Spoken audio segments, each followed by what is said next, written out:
어린 소녀가 등대 탑 꼭대기로 가기 위해 계단을 오른 것은 자정이 다 되었을 때였습니다. 꼭대기에 도착하자 소녀는 램프에 기름을 채우고 심지를 다듬고 반사경에 그을음을 닦아냈습니다. 소녀는 불을 끄려면 날이 밝기 전에 일어나야 한다는 것을 알고 있었어요. 등대지기에 따른 한숨을 쉬고 계단을 내려갔습니다. 그 당시 소녀는 자신이 30명 이상의 목숨을 구하게 될 거라는 걸 알지 못했어요. 호세아 루이스는 1854년 라임락 등대지기로 임명되었습니다. 그 등대는 작은 섬에 자리 잡고 있었어요. 그 당시 그곳에는 집이 없었고 루이스는 섬에 도착하려면 183m 노를 저어 가야 했습니다. 맹렬한 겨울 폭풍이 불 때는 매우 어려운 일이었고 때로는 불가능했어요. 만약 폭풍 때문에 등대지기가 섬에 갇히게 되면 유일한 피난처는 편의시설이 전혀 없는 작은 원룸 건물 뿐이었죠. 하지만 2년 후 등대에 집이 추가되었습니다. 호세아는 육지와 등대 사이를 오가면서 더 이상 목숨을 걸 필요가 없었습니다. 1857년 호세아는 마침내 가족을 작은 바위 섬으로 데려와 함께 살 수 있었어요. 큰딸 아이다는 당시 겨우 15살이었습니다. 불행히도 가족의 행복은 오래가지 못했어요. 가족이 등대로 이사한 지 4개월 만에 비극이 발생했습니다. 호세아는 심각한 병에 걸려 더 이상 임무를 수행할 수 없었어요. 그는 혼자 걷지도 못했습니다. 아이다는 마지로서 아버지와 함께 중병에 걸린 여동생을 돌봐야 했습니다. 엄마의 도움으로 아이다는 등대도 관리하기 시작했어요. 거의 매일 아이다는 배로 동생들을 학교에 데려다 주곤 했습니다. 그러고 나서 몇 시간 후에 동생들을 데리러 가곤 했어요. 종종 음식과 다른 보급품을 구하기 위해 육지로 노를 저었습니다. 당연히 아이다는 훌륭한 수영선수였고 무거운 노젓는 배를 다루는데 매우 능숙했어요.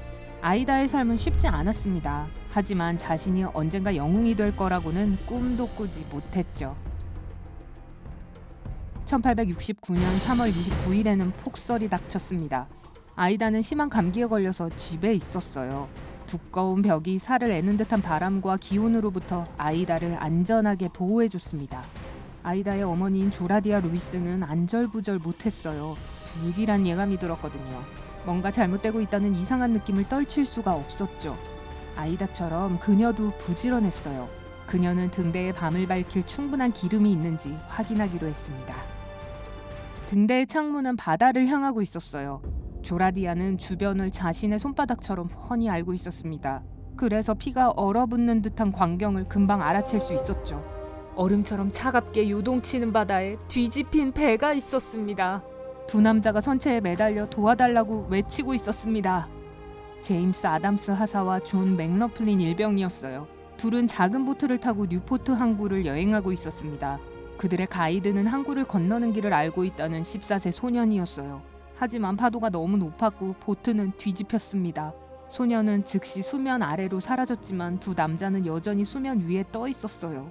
이 상황의 가장 나쁜 점은 배가 고트섬 쪽으로 빠르게 표류하고 있었다는 사실이었습니다. 두 남자는 열린 수로로 휩쓸려 들어가서 미친 듯이 파도가 치는 망망대해로 떠내려가기 일보 직전이었어요. 겁에 질린 조라디아는 소리쳐 딸을 불렀습니다. 아이다는 물에 빠진 사람들이 있다는 얘기를 듣는 순간 침대에서 일어나 문으로 달려갔어요. 아버지는 너무 위험하다고 딸을 설득했지만 딸은 말을 듣지 않았어요. 아이다는 부츠, 코트, 모자나 쇼를 챙길 시간도 없었어요. 그저 수건을 목에 동여매고 물 쪽으로 달려갔습니다. 그녀는 한시도 지체할 수 없다는 것을 알고 있었어요. 아이다는 맨발이었기 때문에 바로 석회암 바위의 날카로운 가장자리에 발을 베었습니다.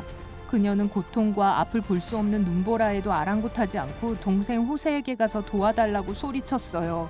동생은 누나를 따라왔고 아이다가 배를 해안에서 밀어내고 있는 동안 배에 올라탔습니다.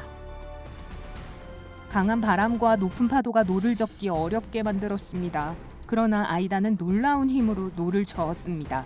남동생도 옆에서 미친 듯이 노를 저었어요. 그들 주위로 바닷물이 솟아올랐고 얼음장 같은 물이 배 옆면으로 쏟아졌습니다. 그들의 노력에도 불구하고 배는 여전히 답답할 정도로 천천히 움직이고 있었고 항구의 가장 깊은 곳으로부터 멀리 떨어져 있었어요. 물에 빠진 남자들의 절박한 외침은 점점 약해졌습니다. 갑자기 아이다는 여자의 목소리를 들었어요. 그저 바람 소리였을까요? 아니요, 아이다의 엄마였어요. 조라디아는 바위 가장자리에 서서 팔을 흔들며 소리치고 있었습니다. 그녀는 포기하려고 하는 남자들을 격려하기 위해 노력하고 있었어요. 기적적으로 그녀의 목소리는 구명정으로 그들의 관심을 돌렸어요. 남자들은 희망이 있다는 것을 깨달았습니다. 작은 배는 계속 요동을 치면서도 뒤집힌 배에 도착했습니다. 아이다는 지쳐 있었고 팔은 쥐간한 데다 다리도 저렸습니다. 남동생의 도움으로 그녀는 남자들을 배 안으로 끌어올렸습니다. 그들은 상태가 매우 나빴어요. 아이다는 쉴 시간이 없다는 것을 알았습니다. 지금 유일한 과제는 병사들을 육지로 데려가는 것이었어요. 자신의 고통, 탈진, 저체온증에 대해선 신경도 쓰지 않았어요. 해변에 도착하자마자 아이다와 호세는 그중 한 명을 집 안으로 옮겨야 했습니다. 그는 의식을 잃었어요. 다른 병사는 혼자서 등대에 도달할 수 있었습니다. 그들은 한동안 등대에 머물렀고 마침내 비교적 건강한 상태로 회복했어요. 아이다가 추위로 벌벌 떨리는 몸을 진정시키고 동상에 걸린 발을 따뜻하게 하는 데는 몇 시간이 걸렸습니다. 이미 감기로 심하게 아픈 상태였기 때문에 회복하는 데 오랜 시간이 걸렸어요. 그럼에도 불구하고 남자들이 회복한 후 그녀는 그들을 부대까지 배로 태워다 줬어요. 그중 한 명이 아이다에게 금시계를 주었습니다. 아담스 부대의 다른 군인들은 아이다를 위해 $218를 모아 감사를 표시했어요. 아이다가 사람이나 동물을 구조한 것은 이번이 처음이 아니었어요. 1854년 아버지가 막 등대에서 일하기 시작했을 때 아이다는 등대를 방문했어요. 당시 12살이었지만 이미 노를 잘 저었습니다. 쌀쌀한 가을날이었는데 등대 근처에서 4명의 소년이 항해하고 있었죠. 그런데 배가 기우뚱하더니 갑자기 뒤집혔습니다. 4명은 차가운 물에 빠졌어요. 아이다는 망설이지 않고 즉시 그들을 구하기 위해 노를 저었습니다. 한 명씩 소년들을 배 위로 끌어올렸어요. 아이다의 수많은 구조 중 첫 번째였어요. 1866년 아이다는 등대에서 바다에 빠진 한 남자를 보았습니다. 경보트를 타고 항해하다가 전복된 젊은 군인이었어요. 아이다는 그를 제때 물에서 끌어내 목숨을 구했습니다. 그 후 양 한 마리와 그 주인 2명을 구했다고도 전해집니다. 2사람은 잃어버린 양을 찾다가 차가운 바다에 빠졌던 거였어요. 1881년 7월 아이다는 아담스 부대로부터 귀한 골드 라이프 세이빙 메달을 받았습니다. 1881년 2월 다른 2명의 병사를 구한 후였죠. 그들은 걸어서 부대로 돌아오던 중 얼음 사이로 떨어졌고 아이다가 그들을 구조했어요. 아이다는 이 상을 받은 첫 번째 여성이었습니다. 등대지기로 일하면서 아이다는 18명의 생명을 구했습니다. 그런데 이건 공식적인 숫자일 뿐이고 비공식적으로는 훨씬 더 많았어요. 36명의 사람들이 험난한 바다에서 구조되었습니다. 아이다 루이스는 63세 때 마지막으로 누군가를 구조했습니다. 그녀를 방문하러 오던 친구가 배에서 일어서다가 균형을 잃고 결국 물에 빠졌습니다.